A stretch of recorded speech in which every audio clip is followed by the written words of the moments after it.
监察院公布112年度政党的政治现金报告书，国民党的收入有1亿半，毋过民进党是1亿1500万左右，毋过民进党是开超过1亿4000万，所以有倒塌。民众党去年收入是8400多万，毋过尾仔钱开无了，所以有中1300多万。民众党的宣布支出，也佮有互候选人的竞选费用内底拢写0。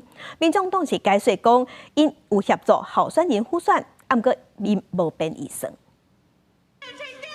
总统大选期间，拿入白三党挖靠政治现金拍选战。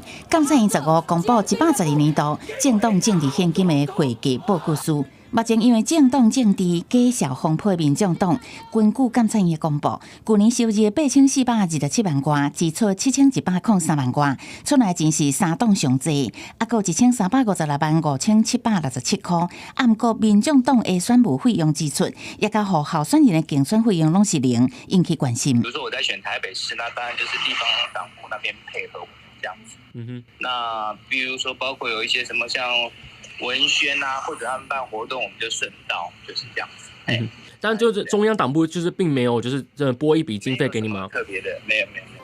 民众党是回应，党部有提过提名候选人辅选，不过无编列预算，这个项目唔再是0。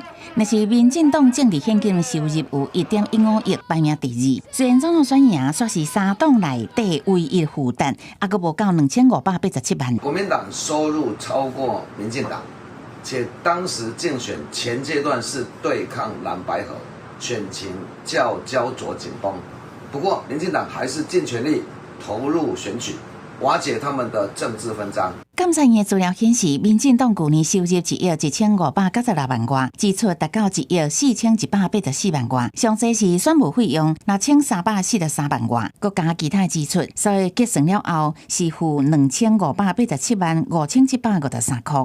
国民党的政治现金收入上济，拢总有1亿5256万元。集中伫个人关键有1亿120万元，营利事业的关键收入原来有4995万，扣掉支出计算还有586万5896块。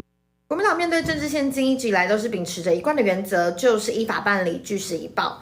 而面对每一笔来自人民的支持，我们也都是用最慎重的态度来去使用所有的政治现金。政治现金计算有赢，国民党回应，敢若一个关键都是依法办理，照实申报。部分有出来嘛是全党共同体谅困难的结果。记者综合报道。